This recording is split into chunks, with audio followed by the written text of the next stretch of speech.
negeri ini Tuhan kasih untuk bagaimana nama itu ada dalam hidup ini.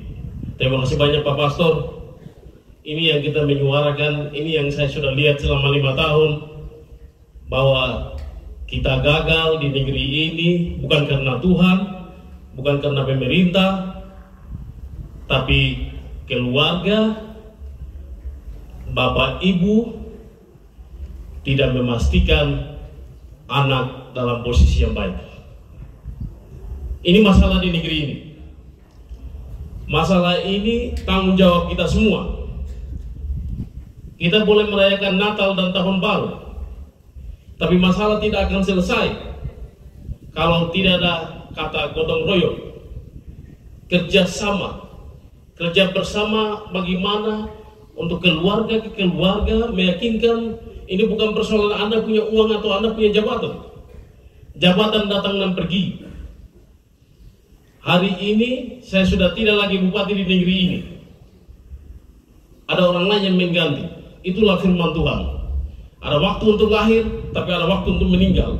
Ada waktu kita di atas, tapi ada waktu kita di bawah. Tidak ada yang kekal dalam hidup ini. Tapi yang penting, bahwa negeri ini akan ada kalau orang-orang adalah takut akan Tuhan.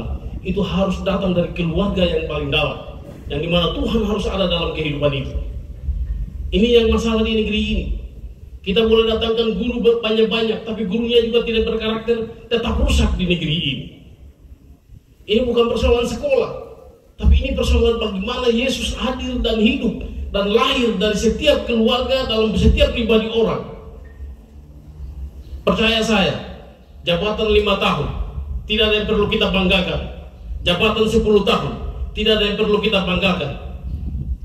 Sewaktu orang tua dan negeri ini sukses pada saat generasi muda meraih prestasi dan menjadi orang yang baik dan takut akan Tuhan dan bisa menjadi leadership yang bagus untuk memimpin negeri ini. Jadi kalau Bapak Ibu yang menjadi kepala dinas, tidak usah bangga dengan prestasimu, karena keberhasilan kita ini adalah keberhasilan orang tua kita yang dulu. Tapi waktu kita berhasil pada saat anak kita sukses di depan, ini menjadi masalah. Ini yang saya lihat di negeri ini. Banyak orang, waktu saya masih bupati, kejar untuk dapat jabatan. Sekarang orang banyak, kita sudah kerja di Provinsi Papua Tengah, sedang menikmati hasil-hasil karya kita. Itulah cara-cara kerjanya. Tetapi untuk meraih semua prestasi itu, harapan saya orang Paniai di 2024, bagaimana setiap keluarga memastikan anaknya itu baik. Saya sudah lihat orang baik dengan saya di belakang dia cerita. Karena apa? Karakternya rusak. Tidak ada Tuhan Yesus dalam pribadi dia. Manusia ada hari ini karena ada orang-orang lain sebelum kita. Makanya selama ini saya jadi bupati, saya menghargai Hengki KM, Bupati Paniai sebelumnya, Naftali Yogi, Bupati Paniai sebelumnya. Karena mereka ada, kita ada hari ini untuk meletakkan fondasi supaya ke depan lebih baik. Ini yang penting. Tidak ada yang kita bisa banggakan. Punya uang banyak juga tidak akan pernah bahagia. Yang bahagia adalah bagaimana ada Kristus dalam hidup ini. Saya setelah diundang sebenarnya pagi kemarin ke Nabire, hari ini pagi-pagi saya datang. Dan saya sudah janji, what you say, what you do, bahwa saya akan tinggal di Enarotan. Dan saya ada di sini. Itulah bagaimana tanggung jawab kita itu.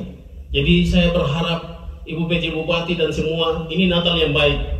Bagaimana ke depan supaya setiap selalu mengadakan itu. Tapi kalau bisa mengadakan KKR atau seminar yang dimana tentang kekeluargaan suami istri. Kita sudah lakukan beberapa di SD Kopo, bagaimana bapak antar anak itu sudah bagus. Bagaimana kita tingkatkan terus ke depan. Jadi saya pikir itu tahun 2024 ini kita lupakan menilai orang dengan dia punya uang atau tidak, dia punya jabatan atau tidak, tapi menghargai orang dari lubuk hati yang paling dalam dengan keadaan yang sebenarnya untuk bagaimana kita juga bisa dihargai oleh orang lain. Saya pikir itu saja. Terima kasih banyak Pak Theo. Yang Dipai masih ada, puji Tuhan. Ya. Pak Gerard Kubai masih ada, puji Tuhan. Pak Yulis Yogi masih ada, puji Tuhan. Orang tua kita yang masih ada, puji Tuhan. Itulah yang kita bisa memberikan apresiasi yang paling dalam. Jadi harapan saya, jangan anggap hidup ini gampang-gampang saja. Jangan anggap hidup ini kita bangga. Kadang-kadang kita berpikir anak kita sekolah di jenius jadi bagus. Belum tentu. Karena karakter itu tidak menentukan dari sekolah yang bagus. Itu hanya untuk kita bisa buat orang menjadi pintar. Tapi kalau bicara karakter itu sudah bicara dari hati yang paling dalam. Kristus hadir dalam kehidupan pribadi, keluarga. Bapak dan Mama menjadi contoh untuk doa. Dan bagaimana kita menjadi contoh untuk negeri ini. Supaya kita melihat kehidupan dari pembaharuan ke pembaharuan yang baru. Supaya orang melihat bahwa orang Paniai bukan hanya karena Paniainya dan Papua Tengahnya, tapi orang Paniai memberi berkat karena ada damai sejahtera dalam kehidupan ini. Saya pikir itu saja. Ini jangan kita dengar saja, tapi kita harus buat yang benar supaya betul-betul keluarga ini jalan. Paniai ini kacau. Gereja dari besar ke besar fisik bangun, tapi manusia kita tidak bangun. Ini berbahaya. Siapa mau beribadah di situ? Ini salah. Saya kemarin panggil Pak Gerard dengan Pak Klasius. Ibadah tuh 13 Agustus kita, 13 Januari. Coba kita rubah karena ini dunia akan berkembang. Kalau begini terus nanti kalau anak muda datang dengan dia teologi baru, dia bisa kasih rusak karena karakter hari ini rusak. Supaya doktrin tetap ada, Alkitabiah tetap ada, teologi tetap ada. Itu ada dasar yang kita harus buat. Saya pikir itu saja. Minta maaf, saya sebenarnya tidak pantas berdiri di sini, tapi karena dikasih kesempatan, ya tanggung jawab saya untuk menyampaikan itu, bahwa semua akan berubah selain pendidikan dari keluarga untuk perubahan itu terjadi supaya negeri ini bisa maju. Terima kasih banyak. Selamat Hari Natal tahun 2023. Dan selamat tahun baru, tahun yang punya harapan, tahun yang punya berkat, tahun yang punya prestasi, tahun yang punya kesuksesan, bahwa besok lebih baik daripada hari ini. Tuhan memberkati kita. Baik. Terima kasih Bapak Ibu. Mari sekali lagi kita memberikan aplaus yang lebih meriah